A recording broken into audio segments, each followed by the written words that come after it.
One में जाकर के पहुंची। वन में एक झोपड़ी डलवा दी जाती है, जौ का आटा दे दिया, नमक दे दिया। अब माता सुनीति उस वन में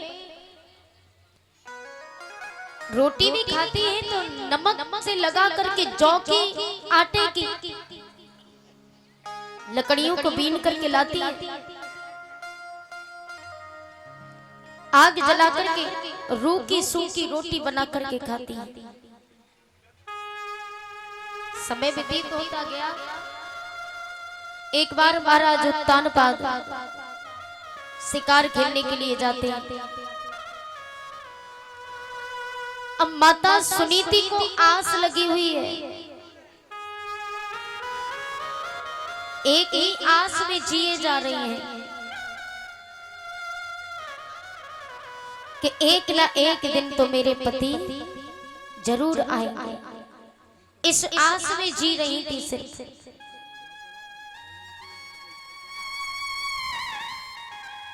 महाराज जी दीपक जला दीजिए, दीपक पर विशेष ध्यान रखिएगा, बुझने न पाए। माता सुनीति को एक भारी आस लगी है और आस में इंसान जिए जाता है। आस कभी टूटनी नहीं चाहिए। यदि आस टूट गई तो इंसान के सपने टूट जाते हैं, इंसान टूट जाता है। अब मैया सुनीति को आस लगी है कि एक न एक दिन महाराज जरूर आएंगे। पानी की भी कोई व्यवस्था नहीं थी तो मैया सुनीति जंगल में एक कुआं था, उस कुएं से पानी निकाल करके लाती थी पीने के लिए। विश्राम करती तो हम और आप एक मखमल का गद्दा होता है, उस पर लेट जाते, लेटते ही नींद आ जाती है। लेकिन मैया सुनीति धरती पर फटा हुआ बिस्तर लगा करके सोती थी, कुएं से पानी निकाल करके लाती थी, पानी को पीती और भोजन भी करती। तो हम बगैर सब्जी के रोटी नहीं खाते।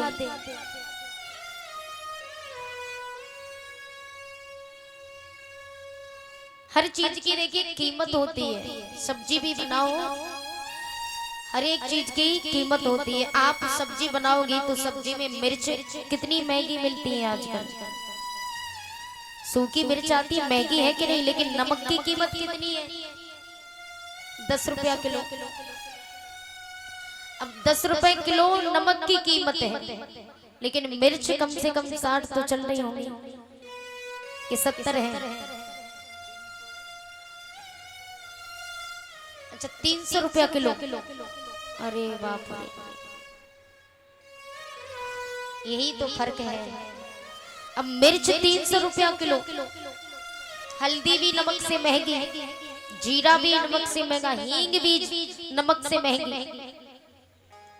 अब सब्जी में ये सब मसाला पड़ता है, मिर्च, हल्दी, जीरा, हींग, और तेल भी महंगा है। तेल भी सब्जी में कितना भी डाल लो, लेकिन यदि उसमें नमक ना डालो तो वो सब्जी। अब मैया सुनीति के पास में महाराज गए और वहां जाकर के मैया सुनीति से भेंट की है एक रात्रि में। महाराज ने भी वही सूखी रोटी जौ की, टूटने से भी नहीं टूटती, इतने दुखों को झेला। महाराज को भूख लगी, वही जौ की रोटी परोस करके लाई। महाराज की आंखों में आंसू भर आए। जल पिलाया, जल से प्यास बुझाई, क्योंकि प्यास भी बहुत तेज से लगी थी। वन में जो घूमते घूमते इतना समय हो गया, और सोए भी तो धरती पर। महाराज कहाँ महलों में मखमल के गद्दे पर सोने वाले, आज मैया सुनीति के पास जमीन पर बिछौना बिछा हुआ है, उसी बिस्तर पर लेटे, वो भी फटा हुआ था। मनो महाराज को एक रात काटने में इतना कष्ट हुआ, इतना दुख हुआ, और उसी रात मैया सुनीति का गर्भ धारण हो जाता है। अब वहां से महाराज उत्तानपाद चले छोटी रानी सुरुचि के पास। दूसरे दिवस उनका भी गर्भ धारण हुआ। 9 मास भरपूर होने के लिए आए। 9 महीने बीतने के बाद दोनों रानियों के गर्भ से पुत्रों का ही जन्म हुआ।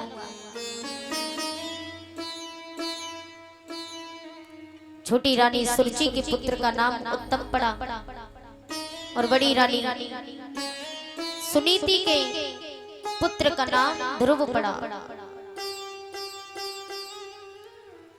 दोनों पुत्र 5 वर्ष के हुए। एक दिन उत्तम भैया ध्रुव जी को लेकर के जाते हैं पिताजी की कचहरी में खेलने के बहाने। पिता ने देखा कि मेरा पुत्र आया है, उत्तम को तो मैं रोज खिलाता हूँ, रोज गोद में बिठाता हूँ, लेकिन मेरा ध्रुव मेरे सामने पहली बार आया है और इससे सुंदर मौके को मैं कैसे गवा दूं? प्रसन्न हो गए और बेटे को उठाया, बेटे को उठा करके गोदी में बिठा लिया। लेकिन उसमें से एक चुगला था, चुगलखोर, दौड़ा दौड़ा गया, सुरुचि से शिकायत कर दी कि हे रानी, तुम्हारी सौत का पुत्र गोद में बैठा है महाराज के, और आपका पुत्र नीचे खड़ा है और सौत का पुत्र गोद में। आग लगा दीजिए। तो आजकल तो घर घर में चुगला पैदा हो गया। अगर किसी की शादी वाले आए तो शादी भी फेल करवा देते हैं, उल्टे सीधे कान भर के। किसी का रिश्ता आए तो 2 मित्र थे, साथ ही कॉलेज में पढ़े, और एक लड़का था जिसके लिए रिश्ता आया। बहुत सज्जन पुरुष था, पढ़ा लिखा था, धनवान था, पैसे वाले था, और कोई ऐब नहीं था उसके अंदर। बड़े घराने से जब रिश्ता आया, शादी पक्की हो गई। लड़के को देखा, बोले भैया हमें तुम्हारा लड़का बहुत पसंद है, अब आना हमारी लड़की को देखना, तारीख फाइनल हो जाएगी। बोले ठीक है। लड़के को देख करके जाने लगे तो जो पड़ोसी था, सहन नहीं हुआ, बोले इसके इतने बड़े घराने से इसका रिश्ता आया है। सहन नहीं हुआ, दौड़ा दौड़ा रास्ते में गया, लड़की वालों को रोक दिया, कहा भैया राम राम। बोले भैया राम राम। बोले कहाँ से आ रहे हो? बोले कुछ नहीं, बस ऐसे ही हमने आपको देखा कि आप उसके घर गए, रिश्ता पक्का हो गया। बोले हाँ हो गया। बोले आप कौन हो? बोले मैं उसका पड़ोसी हूँ, चिंता मत कीजिए, पड़ोसी हो। अच्छा भैया आपको उसके बारे में शायद कुछ पता भी होगा, क्योंकि अगर लड़की वाला अपनी लड़की को दे तो लड़की वाला तो यही चाहेगा कि लड़के के बारे में जितनी जानकारी मिल जाए उतना अच्छा है मेरी बेटी के लिए। लड़की वाले ने कहा अगर आपको कुछ पता हो तो बताइए, कोई ऐब तो नहीं उस लड़के के अंदर? उसने कहा नहीं भैया उसके अंदर ऐब कुछ नहीं है, लेकिन गुटखा खा लेता है।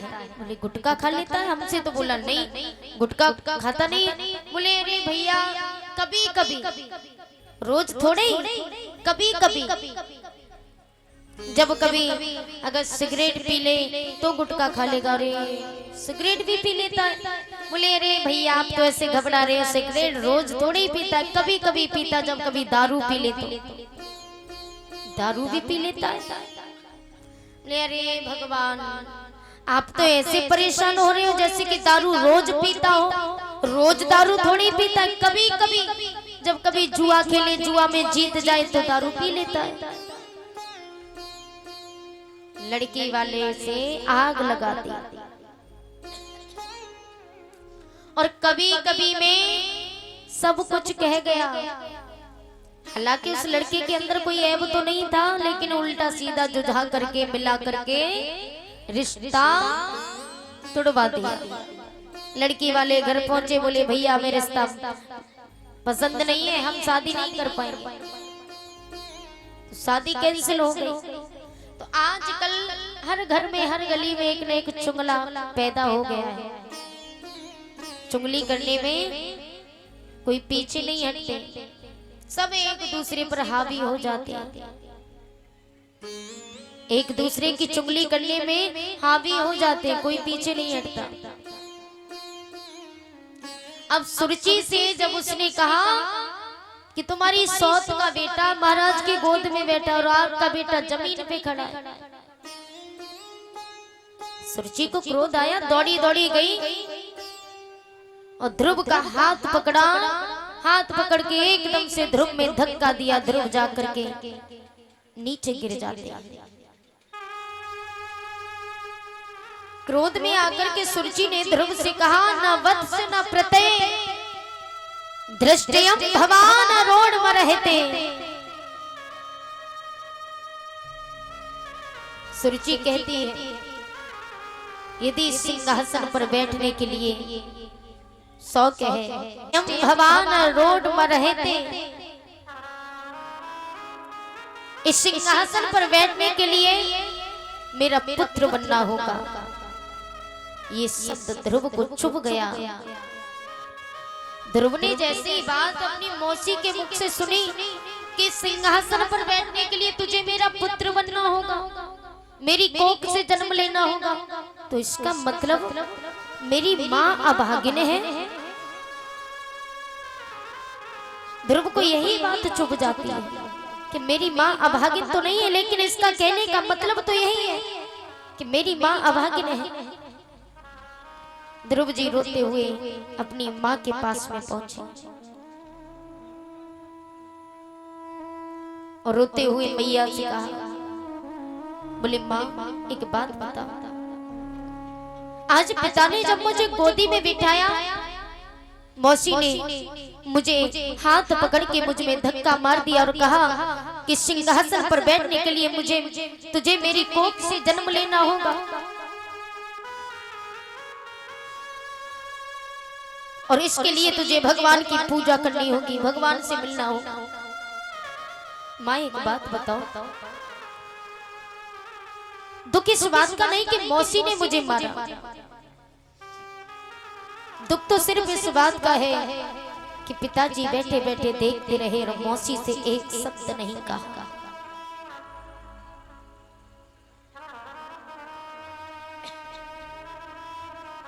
ध्रुव की मैया ने कहा कि बेटा अगर वो तेरे पिता होते तो कुछ कहते, अरे वो तो तेरे पिता है ही नहीं। माँ फिर मेरा पिता कौन है? मैया सुनीति ने अपने बेटे को अच्छे संस्कार दिए, सर्वगुणी सर्वोपरि भरपूर कर दिया, सर्वगुण संपन्न कर दिया।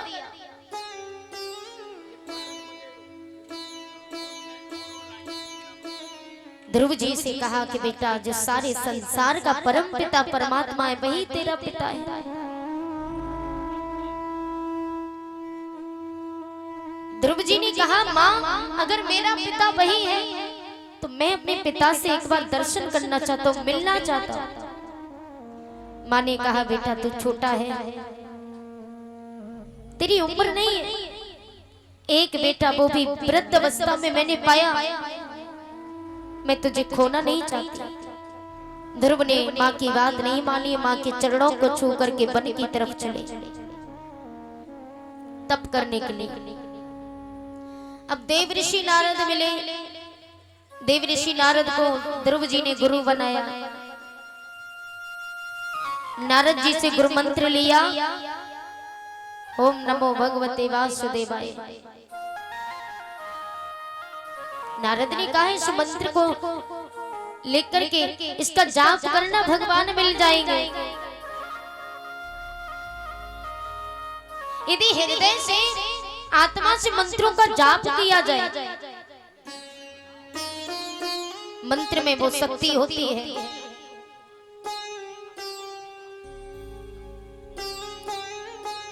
कि भगवान किसी न किसी रूप में अवश्य दर्शन देते हैं। आज ध्रुव जी मंत्र को लेकर के